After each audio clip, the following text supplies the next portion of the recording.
Welcome to the Effortless Swimming podcast. This is episode number 184. My guest today is Abe Goldberg. And Abe, you've recently been through the 5-day catch challenge and replied to an email that I sent you with some pretty good results. You knocked 7 seconds per 100 off your 1,000-yard time trial. And I thought it'd be great to get you on, share what you changed about your stroke and about your swimming. And because I think it's going to be relevant to a wider audience, and I'm sure there'll be some learnings that people can take from this and apply to their own swimming. So welcome to the podcast. Yeah, well, thank you, Brenton. It's really exciting to be here, and I appreciate all the content you provide to all of us out there who take a little bit of time to search you out, and so it's really been helpful. Yeah, so I have been comfortable in the water for a long time. I, swam as a kid, but never competitively, but always active, and so swimming in general is fairly comfortable for me. I don't panic in the water in a triathlon or anything like that. I'm pretty comfortable overall. But I have recognized that it really comes down to technique, and it's not a power, game in the water. I know you've done some analysis on Lionel Sanders, and if it was a matter of power, well, he would certainly be the first guy out of the water. So when it comes to some of the subtle changes, so, I have 7 seconds sounds like a lot, and it is a lot. But I find that my gains are more incremental, that I've had when I kind of follow some of your tips. One of the first things that I tried to incorporate was what you refer to as this open recovery versus a high elbow recovery, right? So I used to find myself, coming real close to my body to try to get that arm over into the water. And I noticed people either with your content or just watching races online, people's arms were quite a bit wider when they were coming back into their recovery. And I wasn't sure if that was just sloppy or they were in a hurry or or they were open water. I really didn't understand why they were so wide. And then when I started doing that, I heard that slap in the water, right? That you just sort of drop your hand in and extend it. And then all of a sudden you get this little bit of a slap to it.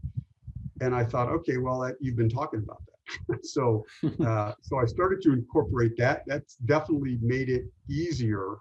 I just feel like, I wouldn't say I'm effortless, but that's certainly one of the things that I have incorporated into the swim, is just trying to come a little bit wider with the recovery and stretch that arm out.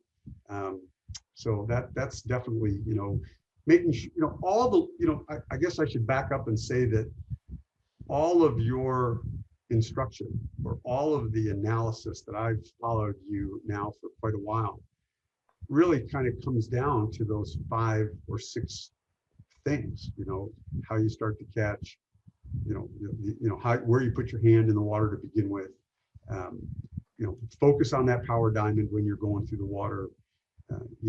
I don't bilateral breathe. I just breathe to one side. I don't worry too much about that. I try to make sure that at least one foot breaks the water line when I'm kicking. I know that I'm dragging my feet a little bit. So all of the things you are suggesting, you could kind of break them into these 5 or 6 little things. And now it's just a matter of, keeping it front of mind when you're in the water, and executing it. Yeah, that's exactly right. It's when you look at it and then you have it explained, you can think, all right, it's really simple, and it really comes down to a couple of simple things. And then the challenging part is to be able to do that and do it consistently, and then do it at speed. And that's where all the practice comes in, and doing the drills and the warm up and that sort of thing. But I 100% agree with some of those small changes you talked about, the open recovery. Like some of those small changes where people are perhaps told something like have a high elbow recovery, and it's taken as come really close to the body. And so you get jammed up with your shoulder. And yeah, teenagers, a lot of those guys will have the range of motion to be able to do it comfortably. And it might be an okay thing to do, but being an adult, we just don't have that same range of motion. And so we're just going to do some really funky things that probably aren't good for your shoulder if we're having to come over, really close to the body. So sometimes those little tweaks can make a difference. I recall, some of your feedback was, imagine it, you had like a string or something like that pulling your elbow forward, right? So I think about that, right? I just think to make sure, because if you don't, you could very easily just lay your arm down in the water, and that's not good at all. The other thing that I've taken away from the challenge and some of your other content is really the front quadrant, being mindful of that. I don't know that it's natural to, unless you're doing a catch-up drill, I don't know that it's automatically natural to, you put one arm in the water, it's natural to then pull it behind you. But to give a little more thought and concentration to making sure that something is always above my head in the water or in the front quadrant. And then when I watch some of these other swimmers, like we just talked about Dan Smith or something like that, I mean, it's a whole nother league in what they do with regard to, or I watched your other interview with Sun Yang, and same thing. These guys are, they're gliding in the water with almost their second arm is almost in the water while their first arm is barely started to catch. So it's pretty extraordinary. And for you, what was it, those couple of changes that you mentioned that helped you take off that 7 seconds per 100, or was what were you thinking about? I think so. I mean, I think, most of my swimming is going to be, so if I'm doing a longer distance triathlon, right? So it's kind of a sustain, I'm not going to be sprinting, right? Or I may try to be sprinting, but it probably won't be a sprint, right? So it's kind of a sustained, swim for 30, 35, 40 minutes, right? And so, having the comfort and focus on some of those subtle things, right? Where are my eyes looking? Obviously, in the open water, it's going to be a little different, but where are my eyes looking? How is my arm? How am I recovering and reaching? Am I staying on the train tracks? Am I creating that power diamond in every stroke, right? And then not overthinking it, right? You got to relax a little bit, right? I mean, in the first 400 yards or meters of any race, nothing is relaxed, but then you try to find your zone and you try to find your lane, and then you implement, all these little subtle things. And I've been fortunate to have some pretty good swims. And so you've done triathlons for, I think, around 12 years now. Yeah, about 11 years. Yeah. Mm-hmm. And for you, how often are you able to get into the pool at the moment? How many sessions a week are you doing? I swim. I commit to 2 days a week, right? I know 3 is better and 4 is even better than that, but if I get in 2 days a week, I'm doing, and it's usually with a swim group, some type of squad or masters group, a couple of days a week in the winter season. We're now in our summer season here in the States. So, the masters program that I would swim with, now I'm kind of on my own. So a couple days a week, 2 times a week for about an hour and 10 minutes. And one of the things that I remember you mentioning in an email was that you were using the neoprene shorts, the buoyancy shorts, and then you took them off. You're a little bit slower, but then you started to get back to where you were without them. So what caused you to go without them? And then how was that process of getting back to the same speed? And that's a good side comment for where you and I will continue our work together, because I'm definitely faster with a pull buoy, right, than without one.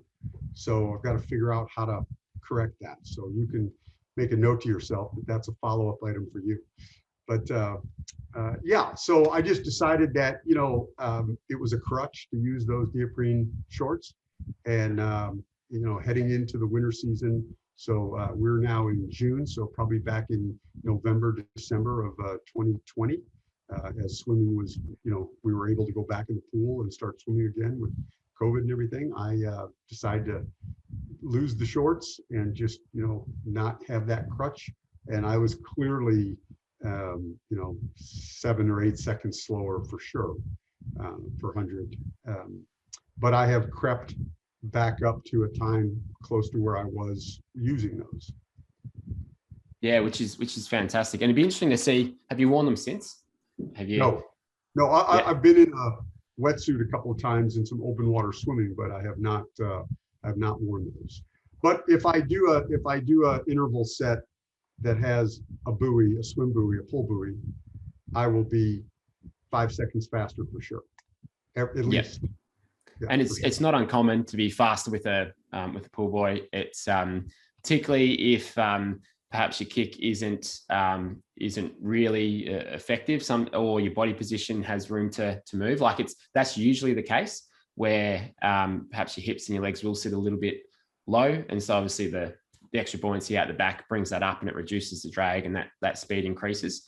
But there's obviously some things that you can do to help bring that up. And then there's a number of things that will cause the hips and legs to drop. There's like 6 or 7 different things that will help it.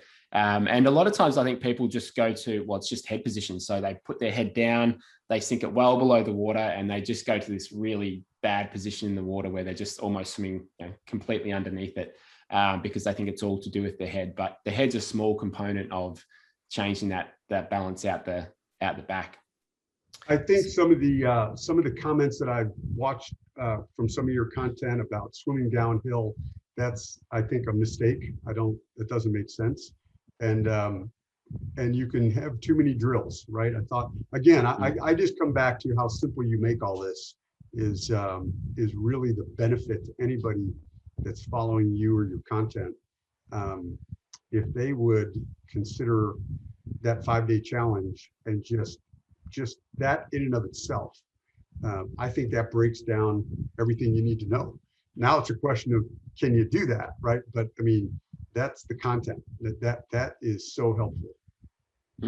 Yeah, thank you for that. I think one thing that I learned, probably I started to be comfortable doing about 5 years ago, was it's okay to come up with your own way of doing things. Obviously, when you start in anything, you're brand new, so you're learning from other people. And for me, I learned from a lot of different coaches when I first started, and I'd often just repeat something that I'd heard another coach say. And then when you get enough experience and you work with enough people, you start to figure out different ways to explain things or deliver things, or maybe different drills, and then just being comfortable, maybe making some stuff up and just seeing how it works. And so after 13 years of coaching, I feel like started to get to that point. And and I mean, we've worked with so many different people, and particularly when we first started running clinics, where we had 20 odd drills that we do. Now we only do about 5. So there was a lot of complexity in the beginning. And I think the best version of something really is often the simplest version of it. So just really try and weed out anything that's not 100% relevant to you swimming faster. And so, as you mentioned, it's just how simple can you make it? You can have too many drills, too many things to focus on. And I think one of the real keys to the 5-day catch challenge, why so many people are getting good results, is it's one thing each day, and that is it. It's pretty much one drill, maybe 2, but it's the one focus point each day. And that is, like, again, there aren't 100 things to do. There's a few things you have to do, and if you can get them all to line up, you're going to have a good swim. You're going to improve. And again, I'd like to, I'd love the aha moment, the breakthrough moment where I feel like, oh, that's it. Like I go from 140 to 130. Well, that's, those pills aren't available on this channel apparently. So you got to take them 1 second at a time. And you make these little incremental subtle, like, where's your hand when it's going underneath your body? And, are you rotating it? Are your feet all over the place? And all these little things. And I really do think that 5-day challenge kind of summarizes it. It's great. We were talking about the Chuck Ryan podcast, and you had a chat to Chuck as well, about, like and we see with him, like it's a process. And as you said, it doesn't happen overnight. You can certainly make some, changes with one particular aspect of the stroke. You might see a few seconds drop, but really it's just that ongoing, commitment to improving your stroke. And over the course of many months, you'll start to see that gradually come down when you do focus on the right things. And I think when people have that approach, they're going to be so much more successful than just wanting to take that magic pill and have it, drop 10 seconds and then it's done forever. No, that's not really how things work. And it's great if that was the case. And it's great to pitch it that way, but it's just not really how things work. And so that's why I try and be, as honest on these podcasts and in the videos as possible, so that we get the right people coming to clinics who are willing to take that time to invest into their stroke and their swimming. Yeah, I mean, I think, on a sprint on 25 or 50 yards or even 100, I can have a aha moment, right? I can hit a time that is, 7 or 8 seconds faster than what I might normally do. But to be able to sustainably swim at a tempo pace at an 80-85% effort pace, it's just incrementally, just little tiny tweaks. I did a 5x200 set the other day, and I was below 140, and as opposed to 145, right? As opposed to 146, I was swimming 138, 139. So that to me those are the kind of gains I know. Like I said, I'd love for it to have been 129, but that's just not the case, right? So you just have to keep working at it. And again, your analysis and the feedback you've shared with me already about my particular swimming, as well as the content you provide out there, it's a huge benefit. Yeah, thank you. And so before we finish up, you talked. So it sounds like going under that 130 is that's the next goal. That's the big target, something you'd love to achieve. Do you have a sense of what you need to do to get there? Do you have a feeling of what may need to change? Yeah, I'd have to swim with a swim buoy. So I really do. I really think that that's clearly. I mean, if I just without analyzing it much more than that, I mean, if I swim 139, I can hold that pace. I just did a 5x200 set, with a little bit of rest, and off I went. So why is it that I could probably do that in 134 or 133 with that buoy, right? So that is the question, not for me, but for you. Right? So that's the work. That's the magic answer, right? So how do I get that is it rotation? Do I need to little subtle changes to my body position to be able to take that 3 or 4 seconds or 5 seconds off? That would be significant, by the way. That would be significant over a half Ironman distance or something like that. Yeah, absolutely. And I mean, the way that you can think of it too is, let's say, all right, you're swimming 140, so that's 100 seconds. Sorry, so like if you've got that as like 100 seconds to swim. All right, 100 seconds to swim 100. So if you were to get down to 130, that's basically 10% quicker, roughly. And so, where can you find that 10%? And so sometimes you can use the numbers a little bit. We can look at your stroke rate, so your cadence, and then how far you're traveling with each stroke. So your stroke count. And so and then it's really just about manipulating those things and, perhaps looking to increase the cadence a bit and increase how far you travel. And that's just often reducing drag, which is probably one of the main ones if you're fast with that pull buoy. And, right. And then perhaps, some improvements with the catch and alignment and some other things. So when you look at it from that analytical perspective, you can sometimes see where those improvements lie. And then it's about making that actionable and applicable to what you're doing. So we'll have a look at that. But I appreciate you coming on and sharing what you've improved and what you're focused on to get such a good result. And as we mentioned before the call, it never stops. There's always something to work on. Doesn't matter where you're at, but that's all part of the fun, I think, of swimming. Yeah. Well, hey, I just want to thank you again for all the feedback, all the content you provide. It's great, public service, although I know you don't do it for public service, but it's really helpful. And I would encourage others to, follow you and learn what they can, and then reach out to you. You've been amazingly engaging, and I appreciate it very much. Thanks very much, Abe. Appreciate it. Yeah.